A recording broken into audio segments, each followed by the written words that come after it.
Hi friends, welcome back to our YouTube channel Your ಪ್ರಪಂಚ. ಎಲ್ಲ ಇನ್ಸ್ಟಾಗ್ರಾಮಲ್ಲೆಲ್ಲ comments ಮಾಡ್ತಾ ಇದ್ರಿ ಮತ್ತು ಕೇಳ್ತಾ ಇದ್ರಿ ಕೂಡ ಡಿ ಎಮ್ ಮಾಡಿ ನಿಮ್ಮ ಡಾಗ್ಸ್ಗೆ ಕ್ಯಾಟ್ಸ್ಗೆ ಏನು ಡಯಟ್ ಫುಡ್ ಕೊಡ್ತೀರಾ ಅಂತ. ಇವತ್ತಿನ ವೀಡಿಯೋದಲ್ಲಿ ನಾವೇನು ನೋಡೋಣ ಅಂದರೆ ನಾವು ಹೆಂಗೆ ಡಯಟ್ ಫುಡ್ನ ಪ್ಲ್ಯಾನ್ ಮಾಡ್ತೀನಿ. ಈ ಡಯಟಲ್ಲಿ ನಮಗೆ ಪಂಪ್ಕಿನ್ ಇರುತ್ತೆ ಮತ್ತು ಬೀನ್ಸ್ ಇರುತ್ತೆ ಮತ್ತು ಬಟಾಣಿ ತೊಗೊಂಡಿದ್ದೀನಿ, ಗ್ರೀನ್ ಪೀಸ್ ಅಂತಾರೆ, ಮತ್ತು ಸ್ವೀಟ್ ಪೊಟ್ಯಾಟೊ ತೊಗೊಂಡಿದ್ದೀನಿ, ಸಿಹಿ ಗೆಣಸು, ಆಲೂಗಡ್ಡೆ ಮತ್ತು ಕ್ಯಾರೆಟ್ ತೊಗೊಂಡಿದ್ದೀನಿ ಮತ್ತು ಮೊಟ್ಟೆ. ಇದು ಕಂಪ್ಲೀಟ್ ಫುಲ್ ವೆಜ್ ಸೆಕ್ಷನ್ ಆಯಿತು. ನೆಕ್ಸ್ಟು ನಾನ್ ವೆಜ್ಜಲ್ಲಿ ಏನೇನು ತೊಗೊಂಡಿದ್ದೀನಿ ಅಂತಂದರೆ ನಾನು ಚಿಕನ್ ತೊಗೊಂಡಿದ್ದೀನಿ, ಮಟನ್ ತೊಗೊಂಡಿದ್ದೀನಿ ಮತ್ತು ಫಿಶ್ ತೊಗೊಂಡಿದ್ದೀನಿ. ಈ ಕಂಪ್ಲೀಟು ಮೂರೂ ಬಾಯ್ಲ್ ಮಾಡ್ಕೊಂಬಿಟ್ಟಿದ್ದೀನಿ. ಸುಮ್ಮನೆ ದುಡ್ಡು ಖರ್ಚು ಮಾಡಿ ಪ್ಯಾಕೆಟ್ ಫುಡ್ ತರೋದಕ್ಕಿಂತ ಈ ಥರ ಡಯಟ್ ಫುಡ್ನ ವಾರಕ್ಕೊಂದ್ಸರಿ ಆಗಲಿ 3 ದಿನಕ್ಕೊಂದ್ಸರಿ ಆಗಲಿ ಮಾಡ್ಕೊಳೋದ್ರಿಂದ ಎಷ್ಟೋ ಹೆಲ್ಪ್ ಆಗುತ್ತೆ. ನಾಯಿಗೂ ಬೆಕ್ಕಿಗೂ ಡೈಜೆಷನ್ ಇಂಪ್ರೂವ್ ಆಗುತ್ತೆ. ಫಸ್ಟ್ ಸ್ಟೆಪ್ ಏನಂತಂದರೆ ಈ ಥರ ಎಲ್ಲ ತೊಗೊಂಡಿರೋದನ್ನೆಲ್ಲ ಇದು ಕ್ಲೀನಾಗಿ ಬಿಡಿಸಿ ಮತ್ತು ಎಲ್ಲ ವಾಶ್ ಮಾಡಿ ಇದನ್ನು ಸ್ವೀಟ್ ಪೊಟ್ಯಾಟೋನ ಮತ್ತು ಪಂಪ್ಕಿನ್ನ ಪೀಲ್ ಮಾಡಾಕಬೇಕು, ಬೇಯಿಸ್ಬೇಕು. ಇದನ್ನೆಲ್ಲ ಬೇಯಿಸ್ಬಿಟ್ಟು ರುಬ್ಬಬೇಕು.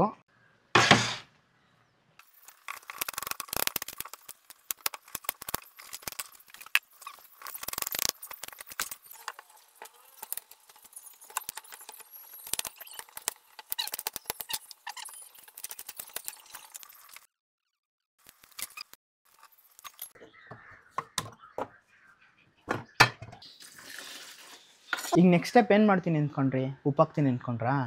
ಉಪ್ಪಂತ ಹಾಕ್ಲೇಬೇಡಿ, ಖಾರ ಅಂತೂ ಹಾಕ್ಲೇಬೇಡಿ. ನಾಯಿಗೆ ಬೆಕ್ಕೆ ಊಟ ಮಾಡ್ತಿರೋದು ಇದು ಅಷ್ಟಾಗಲ್ಲ. ನೀವೇನೇನು ಬಾಯ್ಲ್ ಮಾಡ್ಕೊಂಡಿದ್ದೀರೋ ಕಂಪ್ಲೀಟಾಗಿ ಆಲೂಗಡ್ಡೆ ಆಗಿರ್ಬೋದು, ಸ್ವೀಟ್ ಪೊಟ್ಯಾಟೊ ಆಗಿರ್ಬೋದು ಎಲ್ಲ ಪೀಲ್ ಮಾಡಿಕೊಂಡು ಗ್ರೈಂಡ್ ಮಾಡ್ಕೊಳ್ರಿ.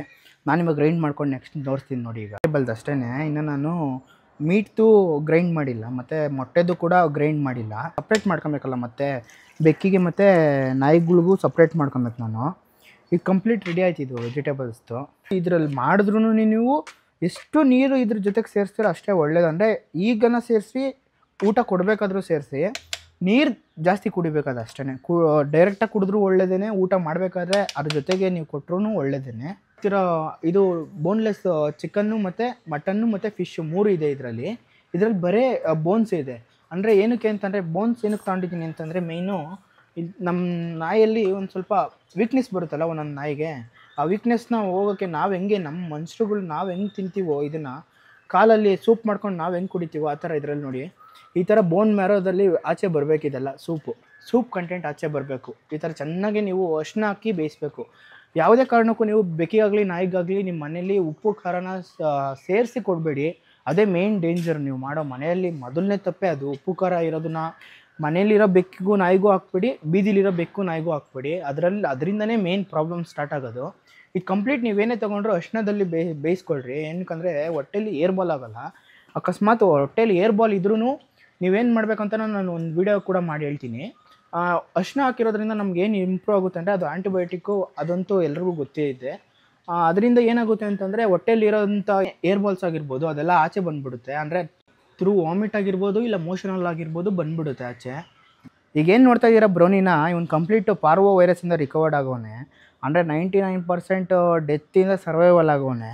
ಅದಕ್ಕೆಲ್ಲ ಮೇಯ್ನು ಬಂದ್ಬಿಟ್ಟು ಒಂದು ಡಾಕ್ಟರ್ ಸಪೋರ್ಟ್ ಇರ್ಬೋದು ಒಂದು, ಮತ್ತು ಮೆಡಿಸಿನ್ ಸಪೋರ್ಟು ಇನ್ನೊಂದು. ಮತ್ತು ಇನ್ನೊಂದೇನಂತಂದರೆ ಮೇಯ್ನು ನಾನು ಫುಡ್ ಕೊಡ್ತೀನಲ್ಲ ಆ ಫುಡ್ಡಲ್ಲಿ ಕಂಪ್ಲೀಟ್ ಅವನಿಗೆ ಸಪ್ರೇಟ್ ಕೇರ್ ಮಾಡ್ತೀನಿ. ಅಂದರೆ ಆಲ್ಮೋಸ್ಟ್ ಈಗ ರಿಕವರ್ ಆಗಿ 1.5 ಮಂತ್ ಆಯ್ತು ಇವನು ರಿಕವರ್ ಆಗಿ.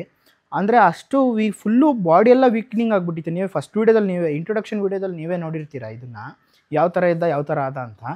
ಮತ್ತು ಈಗ ನೋಡ್ಬೋದು ನೀವು ಹಿಂಗೆ ಗ್ರೋತ್ ಆಗಿದ್ದಾನೆ ಅಂತ. ಇವ್ನಿಗೆ ಕಂಪ್ಲೀಟ್ ಕಾಲು ಸೂಪ್ ಅಷ್ಟೇ ಕೊಡೋದು. ವಾರಕ್ಕೆ ಒಂದು 5 ದಿನ ಬರೀ ಕಾಲು ಸೂಪೇ ಇರುತ್ತೆ ಇವನಿಗೆ. ರೈಸ್ ಕಮ್ಮಿನೇ ಕೊಡೋದು ನಾನು ಇವನಿಗೆ. ರೈಸ್ ಆದಷ್ಟು ಕಮ್ಮಿನೇ ಮಾಡ್ತೀನಿ ಇವನಿಗೆ. ಮತ್ತು ಸೌತೆಕಾಯಿ ಎಲ್ಲ ಏನು ಕೊಟ್ಟರು ತಿಂತಾನೆ ಇವನು, ಏನು ಪ್ರಾಬ್ಲಮ್ ಇಲ್ಲ ಒಂದು. ನಾನು ಕ್ಯಾಲ್ಶಿಯಮ್ಗೆಲ್ಲ ಏನು ಮಾಡ್ತೀನಿ ಅಂತಂದರೆ ಸಪ್ಲಿಮೆಂಟ್ಸ್ ಕೊಟ್ಬಿಡ್ತೀನಿ. ಕ್ಯಾಲ್ಶಿಯಮ್ಗಾಗಲಿ ವಿಟಮಿನ್ಸ್ಗಾಗಲಿ ಏನೇನು ಕೊಡ್ತೀನಿ ಅಂತಂದರೆ ಇದು ಕೊಡ್ತೀನಿ. ಇದು ಬಂದ್ಬಿಟ್ಟು ನಾನು ಶೀಬಂಗೆ ಒಂದಕ್ಕೆ ಕೊಡ್ತಾ ಇರೋದು ನಾನೀಗ. ಒಂದು ಸ್ವಲ್ಪ ಶೆಡ್ಡಿಂಗ್ ಆಗಿರೋದ್ರಿಂದ, ಶೆಡ್ಡಿಂಗ್ ಆಗೋ ಟೈಮ್ ಅಂದರೆ ಶೆಡ್ಡಿಂಗ್ ಆದಮೇಲೆ ಇದು ಕೊಡ್ಬೋದು, ಬೇಗ ರಿಕವರ್ ಆಗುತ್ತೆ ಒಂದು. ಮತ್ತು ಇನ್ನೊಂದು ಇದರಲ್ಲಿ ವಿಟಮಿನ್ B12 ಮತ್ತು ವಿಟಮಿನ್ D ಕೂಡ ಇರುತ್ತೆ ಇದರಲ್ಲಿ, ಆಸ್ಟ್ರೋಪೆಟ್ ಅಂತ. ಇದನ್ನು ಬೆಕ್ಕಿಗೂ ಕೊಡ್ಬೋದು, ನಾಯಿಗೂ ಕೊಡ್ಬೋದು. ನಾಯಿ ಕೊಡೋದಾದ್ರೆ ನೀವು ಒಂದು 5 ml ಟ್ವೈಸ್ ಕೊಡ್ಬೋದು. ಅಡಲ್ಟ್ ಕಾರೇ 10 ml ಒಂದು ಸತಿ ಕೊಡಿ. ಕಿಟನ್ನ ಮತ್ತು ಇಲ್ಲ ಪಪ್ಪೀಸ್ ಆಗಿದ್ದರೆ ಒಂದು 5 ml ಟ್ವೈಸ್ ಕೊಡಿ ಡೈಲಿ. ನಾನೇನು ಹೇಳೋದು ಅಂತಂದರೆ ಆದಷ್ಟು ಈ ಸಪ್ಲಿಮೆಂಟ್ಸ್ ಅನ್ನೋದೆಲ್ಲ ಒಂದು ಸ್ವಲ್ಪ ಕಮ್ಮಿ ಮಾಡಿ. ಅಂದರೆ ಕೊಡಬೇಕು ಕೊಡಬಾರ್ದು ಅಂತೇನಿಲ್ಲ, ಆದರೆ ನ್ಯಾಚುರಲಾಗಿ ಏನೇನು ಸಿಗುತ್ತೆ ನಮಗೆ ಕ್ಯಾಲ್ಶಿಯಮ್ ಅಂತ ಏನೇನು ಸಿಗುತ್ತೋ ಅದನ್ನೇ ಕೊಟ್ಟರೆ ಒಳ್ಳೇದಲ್ವಾ.